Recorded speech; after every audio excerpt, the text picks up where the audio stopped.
needs to solve, right? And now this now Can you is give us some broken examples of what that might look like in terms of being able to align your purpose to your career while you're still in a job? Okay, so I was going to go to define the job part, but so okay, first when we look at it from that timeline perspective, we see that okay, if we look at it as your life's work, think about it from what was or what do you want to be known for, or what do you want to be known by. I give an example. If you hear the name Picasso, art comes to mind. You know, So almost like your unique selling point when it comes to who you are, and yes. you know, being able to align that to yes, how but, you but want it's to like develop your career. what people can really associate with you over the years. And I guess when I now come down to the work part, I actually distinguish work from job. Yeah. I do believe that a person's work is different from the person's job per se. You know, like Roy said, a job can be something that you're just doing. You know, To make some money. yeah, to make some money. But I feel again, so I'm quite not conventional, right? But I feel We like unconventional. Conventional is boring. I feel a lot of times people wake up and go to their job, but not their work, and that's the problem. When you wake up and you're going to your job, it's not going to have quote unquote an imprint on your life's journey or your life's purpose. You can actually start like a stopgap thing, that's interim, right? But at the basic level, I believe everyone should be able to define what their work is. And if I should just go biblically, Yeah, please right? do.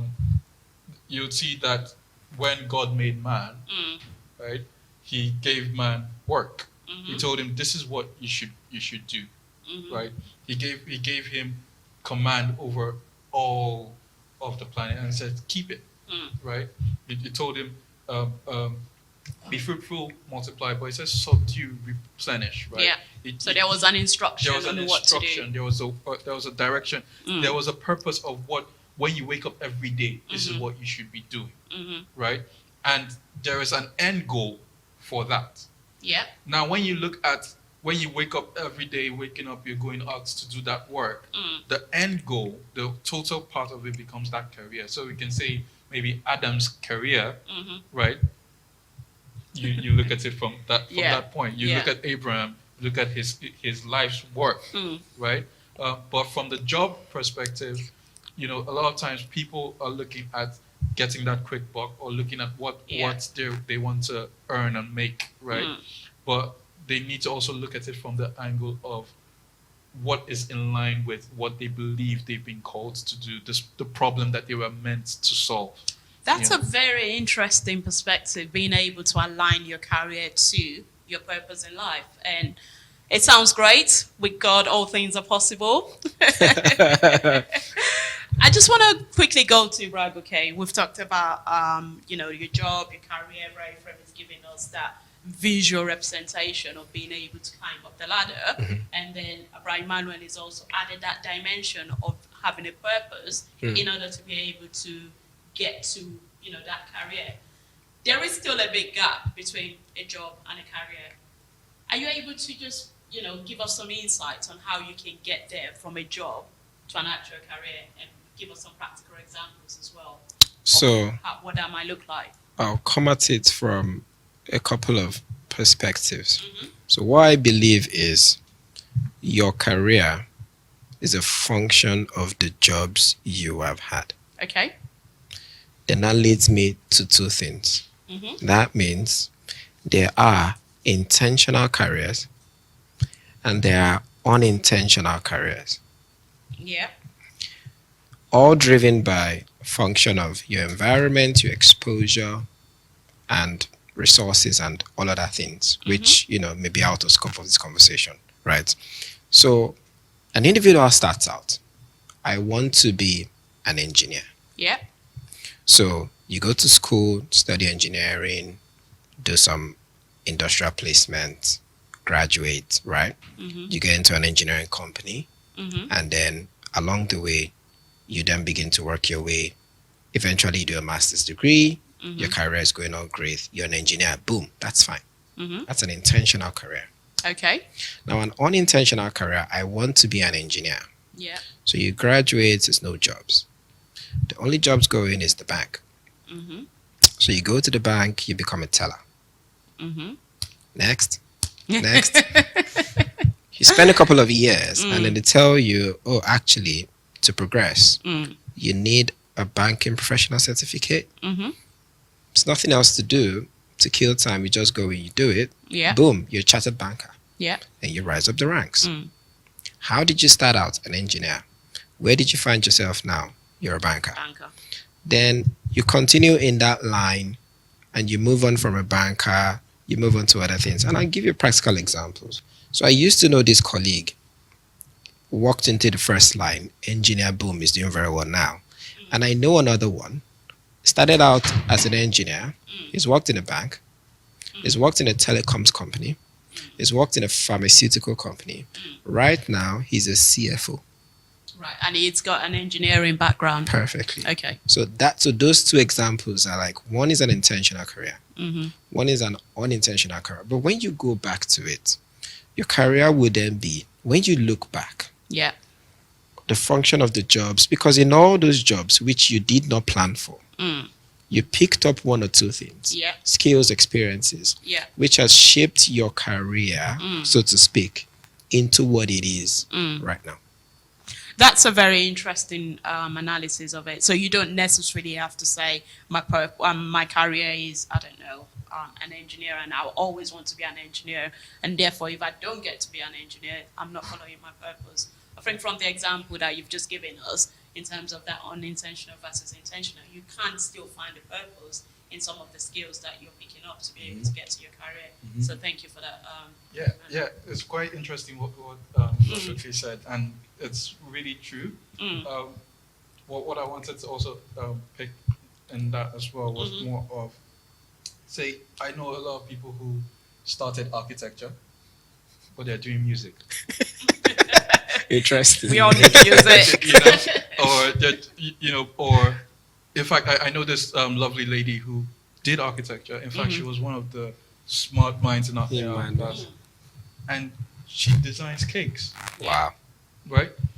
I guess where I'm also coming from is you will find out that there is the thing that you studied that gave you a training, right? Yeah. But just like your friend that became a CFO, the engineering was the training, Yeah. right? But there was something inside him that he always wanted to solve, right? So with my friend that is the cake person, literally I see architecture in the cakes. Yeah. Exactly, because she's designing. I agree with that, and I think there is also a lot of emphasis, especially within the UK market, on transferable skills. Yeah. You may have studied, I don't know, engineering, but as part of that course, you would have had a lot of problem solving, a lot of numerical skills, a lot of communication skills. So there are different aspects of that you can definitely use. Speaking of different aspects, and speaking of, getting onto a career, but Ephraim, can you just tell us in terms of, we've established that we all want to get to a career, but as Ragoke said, there might be an unintentional way of getting there. In order to be able to land your dream job in the UK, what does someone that is new to the country need to do, especially if they're taking this unintentional approach that Ragoke has discussed? Well, thank you again for that question. That's a very broad question, and there's no one way of entering the UK market as a newbie. And again, depending on your level of experience and where you're coming from, you can come in different ways. So the first is maybe entry level. Okay. Entry level means for most profession you need at least a BSc. That's basic. Okay. So if you have a BSc, Does that BSc need to be in the area that you want to work with? So, for example, can I be coming with a agriculture and fishery degree, for example? How can I relate that to the UK market? I can mostly say from my angle as an accountant. Yeah. We have people that studied French, for example, as auditors. Yeah. So you don't really need to have studied accounting in school, because the profession itself creates an environment where you are trained on the job, and you do some professional exams to be a qualified accountant. So Yeah. it's not depending on the profession or career path you want to take. You don't, your first degree doesn't necessarily need to be in the area that you're looking for the job, and it doesn't matter where you get the first degree, as far as it's a good degree that can be converted to the UK equivalent. Yeah. You're Okay. good to go. So So I've got the that's job. I've got the BSc, and I'm new to the UK. Yeah. What do I need to do? yeah. So the first thing you need to do is to have a CV, and that's what I would usually encourage people I talk to about jobs. And I think there was a verse in the Bible that I would like to refer to. First Samuel 16:18. It talked about a servant mentioning to the king Saul that there is a son of Jesse, and that he's very talented in playing an instrument. He's brave and he's a warrior. He's good looking and he's God fearing. So that demonstrates a sort of profile Yeah. of someone. So that's what you need to have, so that when So someone CV says it, is biblical. oh yes, of course, it's Absolutely. biblical. That's an amazing discussion and discovery. It is biblical. So you need to have a profile that is sellable. Yeah. Some characteristics that anyone would want. Remember, this was someone talking to a king Yeah. about someone from the street. Yeah. So So- they're highlighting their skills because they are not necessarily there Yeah. to the king. Yes. Which is great. Yeah, so that's what the CV needs to be. And you can write your CV yourself if you have the time, Yeah. or you can outsource it to a third party people to do for you. And it's just a matter of having the right information in your CV, then you put it out there. Another thing is to add a cover letter. Yeah. It's not very common these days. Most people just send their CV, and there's this funny thing on LinkedIn, quick apply, Yeah. and most people just click, and they don't get any feedback from it, but they still do it anyways.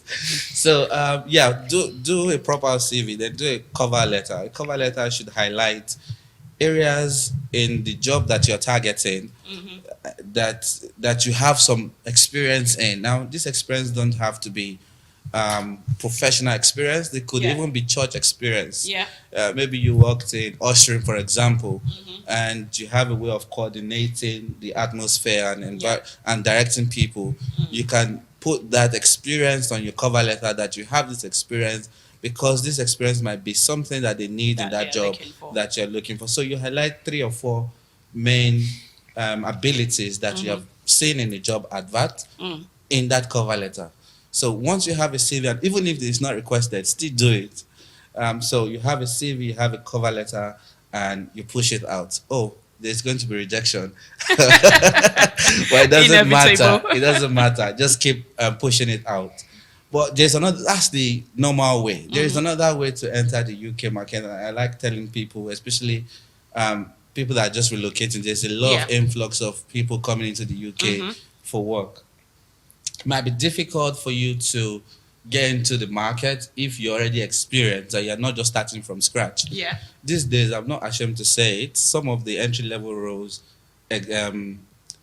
exams that you need to write are really technical. Yeah. And if you have had Are we some talking about in the accounting industry or just I general? think it's general. Okay. It's not just accounting. So to come into entry-level role, there are some numerical skills, Oh, yeah. exam, and all those things. So they as give part you. of the, sifting process, you have Exactly. to fill You in do- the forms, write your application, send your CVs or cover letter. Yeah. And then there is also this stage of, sifting numerical skills, written skills. I think some of them they do. Some Yeah, of so them, it can be really questions. difficult to get in through that. So what I tell people is, once you are a fresh relocator, if Yeah. I could use that word, I just got back. I just came in. I just came in. so the best thing for you to do is to get a job, Yeah. not a career. It's to get a job. Get a job to get the UK experience. Okay. Put that in the say it could be a volunteer job. It doesn't have to even be paid. Again, it could be this charity shops that you go once or twice a week just get that experience, put that on your CV. That builds your communication skills, Yeah. builds your confidence, helps you understand the way the accent, The accent, the that- way of thinking. Yeah, Okay. it gives you some advantage that you can now put out there, because once you start having some UK experience in your CV, Yeah. it shows that this person knows stuff Okay. that is transferable.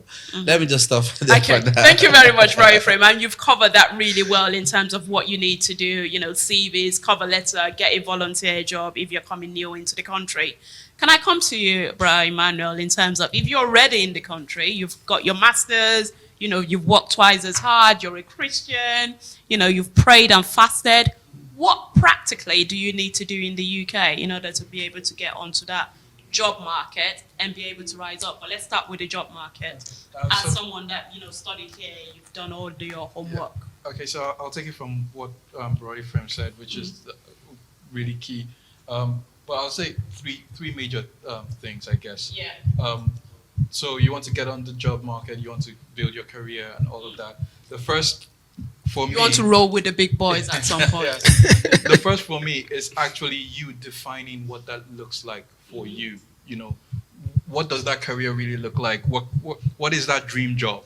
Okay. So I see where you're coming from, but I'm fresh now. I just need to start a job. The career is not what is really on my mind. I get that. So what do I need to do? So in both cases, right, you have to define which one you want to go into. Yeah. Right. It's not just to pick any job. Okay. You have to be strategic about the first role. Even as a graduate? Yes. Okay. Yeah. Even so, the first role you have to be strategic, and reason is because of the second point. The second one is because you want to build a track record. Okay. Right. You need to build some form of track record. So, like Ephraim said, you're actually putting together a CV, right? Yeah. You're listing those experiences. You don't want your experiences, quote unquote, to be disjointed. Confuse your employer. Because what most times they'll ask you is relevant experience. Yeah. Right? So sometimes you have experience, but it's not relevant to the role. So you have to decide what you want to go for. But speaking about relevant experience, and I see exactly where you're coming from and the point you're trying to make. But like Brother Ephraim said, you can start from volunteering. There's some key skills that you're picking up there. Yeah. How relevant do you think those are in terms of being able to get onto your career or that dream job? That's why I feel it depends on the role, right? I mean, you can volunteer in different ways. Yeah. You can volunteer at a charity shop, right? You can also volunteer at a bank. You can also volunteer at different Well, in ways. the UK, I'm not quite sure about the bank. bank. I'm giving a random, a generic. Okay, yeah, I see where you're coming from. Right? If you wanted to go into the, let's say, finance area, one thing I found out with the UK is to first get the first leg in. Yeah. True. How do you get that first leg in? That is the major thing. If you can get that first leg into that sector, building that track record, and the third part of actually the UK thrives a lot on social proof. Yeah. Right? So you use LinkedIn, you use all of that. People want to see proof that there's someone that can vouch that you did this thing. Yep. Yeah. And that is where the key usually comes in. Yeah. Even if it is on LinkedIn, it doesn't have to be like in person. You have the opportunity to get someone to write a recommendation or write on LinkedIn. On LinkedIn. Okay. And a lot of companies, right, when they want to recruit, they're also looking at your social profile, and they're looking at, okay, who has said something about this person? Yeah. Right? Okay. Sometimes it seems like it's nothing, but it actually is a whole lot. Just, in fact, that company that you're even targeting, let's say, for instance, okay, with EY, right? In the UK, it's quite, how do they put it? They hold it very high regard. If I get a recommendation letter from okay, now you're already in EY, you're already doing things. Can you tell us more about how that works? Because in my experience, I've never really come across, someone writing a recommendation that you can submit as part of your application. So can you give us some practical examples of how that might work? Because I think that's something, especially in this day of social media, being able to do something different and think outside of the box would stand you in a really good stead. Yeah. So if we look at social media or look at LinkedIn generally, it's your network, right? Yeah. You're trying to meet new people, Mhm. but be able to. How do you leverage that network? That's the Yeah. thing. So even if you're doing that virtually or in person, Mhm. it's I know Bro okay, I know Bro Ephraim, I know Sister Mo, Yeah. right? What can they say about me, Mm. right? Mhm. And it's Brogoke also has his own reputation Yeah. to look at. Mhm. He wouldn't give a recommendation to me if he's not sure that okay, what he's going to say, Mhm. makes sense. But then that's where you have to now be strategic. Does Brogoke have a link into Yeah. that area, Mm. right? It's not just to say, oh, I'm going to get from Brogoke, Mm. right? But it's like, does he have I'm targeting EY. Okay, who do I know? Mm. That's very, very interesting. And I like the take of that in terms of, even as a graduate, this is still some of the things that you can do, especially networking. When I graduated donkey years ago, LinkedIn wasn't as big as it is now. If you have an interview, people search for you, even as a graduate, on that LinkedIn. If I just come back to Radhika in terms of how can you build your social media presence in order to help you with your, that first job or that career and reputation in that industry. And when I say social media career, I'm not just talking about LinkedIn, but even nowadays, people go on Facebook, they want to see your posts. What does that look like? So I think the first thing you need to understand is you yourself, you're a brand. Okay. Brand me. You're a brand. Mm-hmm. Now, the next thing you need to then define is what is my brand? Mm-hmm. There's a saying that you are what you do repeatedly. Yeah. So you see that career you see for yourself. Mm. Currently, it's just you that sees it. No one sees it. Yeah.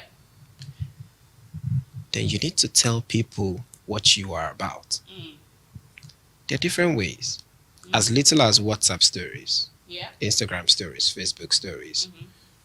You can wake up one morning. It starts one day. Pick up your phone. You just pick up maybe, for example, an accounting term. You just put it up there and you break it down to the littlest of simplest meanings. Maybe one a day, maybe one a week. And is this on your WhatsApp status? Okay. So you can put it on all your social media. So these are different ways of marketing yourself in the 21st century. So it's not just about your CV and your cover letter. There are some compliments that you can also bring in, which everyone is online nowadays. So okay. And how effective do you think this thing? So that's how it starts. Remember, you're building a career. So people would see that. Yeah. And then from there, you could be invited to join a group, a company, a study, a learning. Or someone could come, someone may actually need someone who does these things to build something.